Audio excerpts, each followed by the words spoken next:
Ala, lamit na natin dyan guys.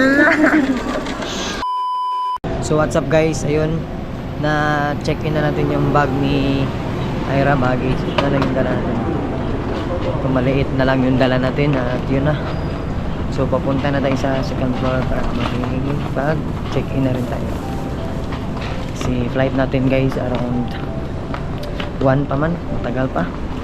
So 12 pa nga pala ngayon, mga 1:40 pa ata yung flight natin.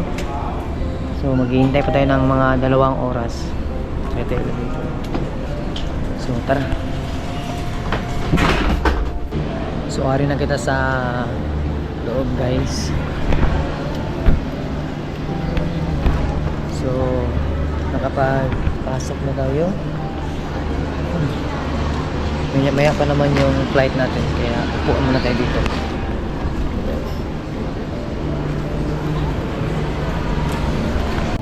Ang oras na 12:29 at magbo-board na ako soon guys. So travel na tayo soon.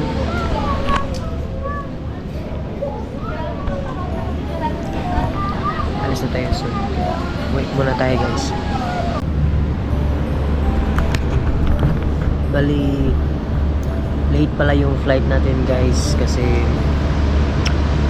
mga around 7 minutes to 1 na guys, at 1:40 pa pala yung check-in natin. So medyo late pala yung flight natin guys, at may delay pa yan, kaya medyo matagal-tagal pa tayo dito, mga 1 oras o almost 2 hours pa yung flight natin.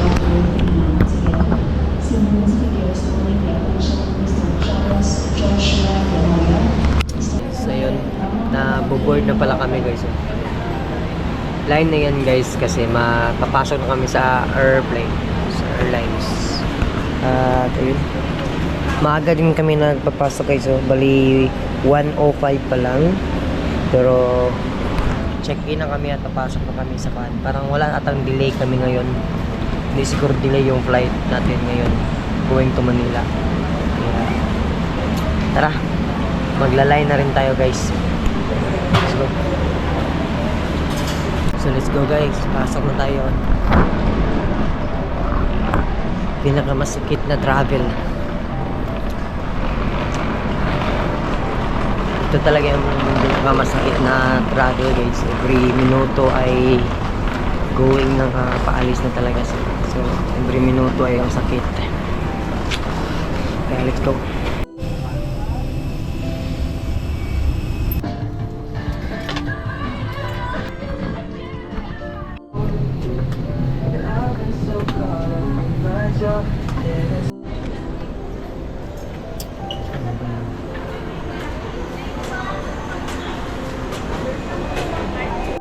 Withdraw muna tayo guys.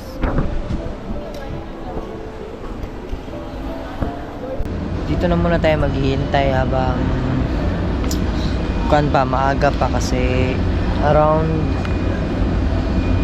6 siguro guys aalis na ako at punta na ako doon sa embassy para ayun, medyo maaga tayo doon.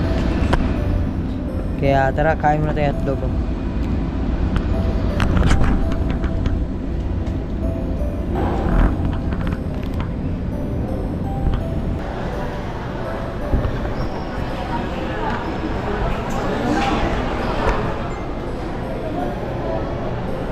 What's up guys? So 7 again.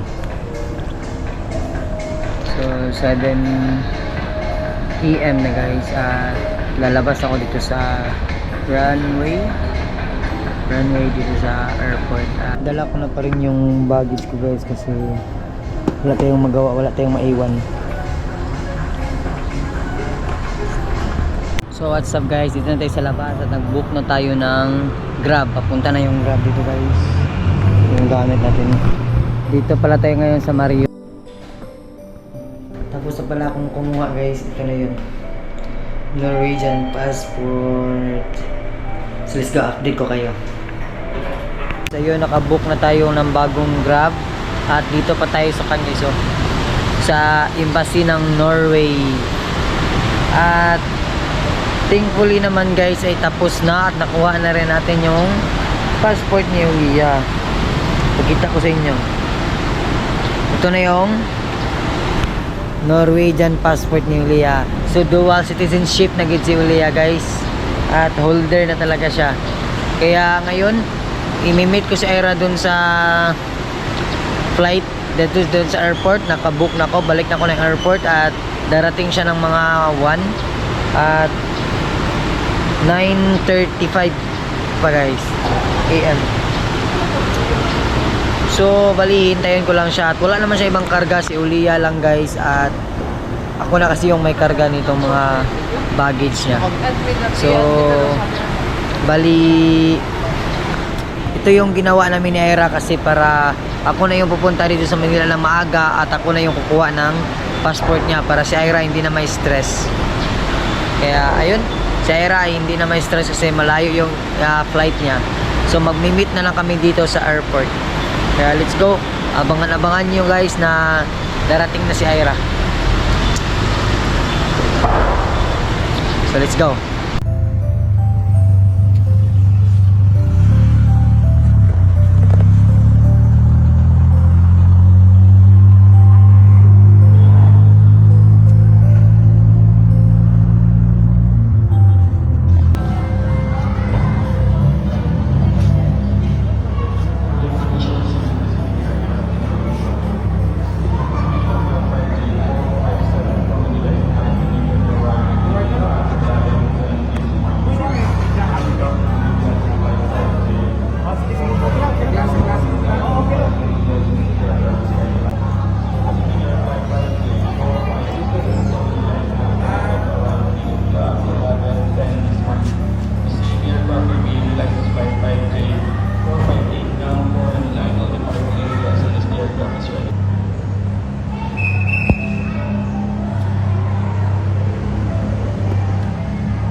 Ito ako na nga door niya.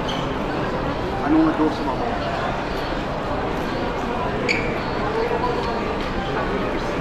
Ha?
Ala, lamit na natin siya guys.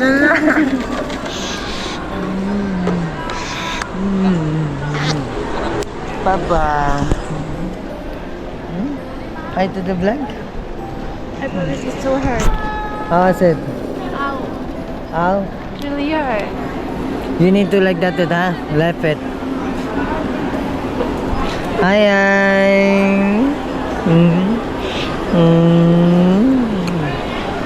Let's go. Hi, so siyempre yung favorite Subway. Enjoy the chicken teriyaki. You put that on Alan there? Yeah, you like? You enjoyed the lunch. I put ranch. Yeah, I did. No spicy. Ranch in thousand dressing.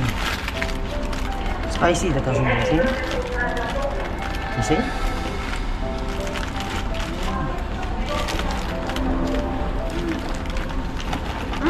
You buy again?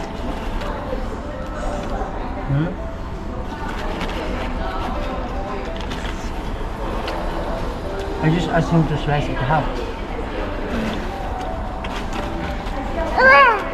Lea. Nam nam. Nam. Try my ice spicy.